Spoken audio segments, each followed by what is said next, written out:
Мамо, кой ми изпил сокчето? Кой ли ти изпил сокчето, Помисли. Мисля, че тати го изпил. Не е баща ти, помисли пак, де. Кой ти изпил сокчето? Ако не е баща ми, значи е брат ми. Хайде де, сляпе си, не виждаш ли? Баба ми беше, нали? Не бе, човек, мисли с тази глава, че ме изнервяш вече. Виж, какво е това, какво? Това е сокче. Какво правя сега? Ами пиеш сокче. Точно така, сега ми кажи, кой ти изпи сокчето? Дядо изпи сокчето ми. Аз ти изпих сокчето, аз! Мамо, аз това го знам, бе. Просто искам малко така да се ядосаш да ти вдигна кръвното. Знаеш какво кръвно ще ти дигна? Ело ми, бе! Мамо, какво е това, бе? Това ти е обяда, дропчета по чорбаджийски. Ще повърна! Къде са ми спагетите и пицата? Това няма да го ям! Ще ядеш, иначе повече никой няма да ти дам на компютър. Само да съм те видяла да ядеш някакви други неща. Какво да измисля? Сетих се. Ще пия вода до пръсване. Така ще се издуя и няма да мога да ям тия гадни дропчета. Айде, давай, почвай да ядеш, стана никое време. Да, само да пия водичка, мамо. Стига си се наливал с тази вода, няма да мога да ядеш. Да, само да пия още малко водичка, мамо. Имам право да пия водичка. Айде, яш дропчетата, че изпинаха, стига с тази вода.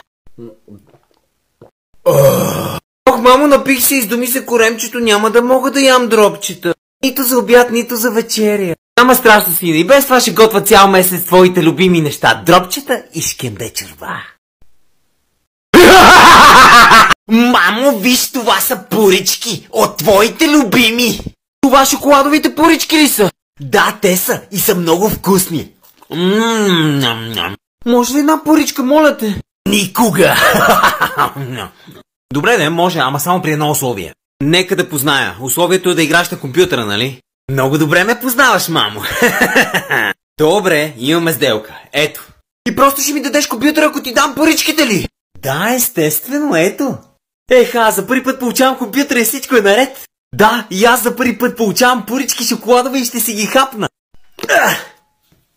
То е празно. Много ясно, прецакахте и изял всичките пурички. Сега ще игра на компютъра. Гадно ли ти е? Компютър има нова парола, която ти не знаеш. Приятна игра. Мамо, заклещих си пръстчето! О, не, какво да правя? Ужас! Спокойно ще измислиме нещо. Няма какво да измислиме, мамо, то се е видяло, ще трябва цял живот да живея по този начин. Пробва ли да дръпне силно играчката? Пробвах, мамо, не става. Не мога дори да уча и да пиша. Какво? Да, мамо, съжалявам, няма как да хода на училище. Тази играчка ми пречи, не мога да хвана химикалката. Спокойно си, не сетих се, има един начин. Какъв начин? Отивам да взема триона, сега ще я махнеме, споко. Няма нужда, виж, тя сама си падна, спокойно.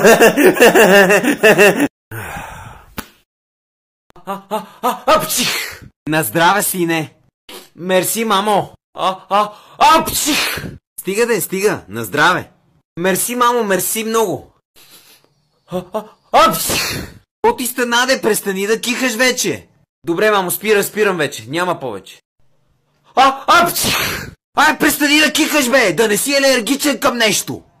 Да, забравих, алергичен съм към нещо. Апчих! Си алергичен! Към тебе съм алергичен. Трябва да си ходиш, за да мога да игра на компютъра. Викаш да си хода, Я си помисли пак, сигурен ли си? Маме, сега като се замислих, по-добре аз да си хода от тази къща, да. Айде.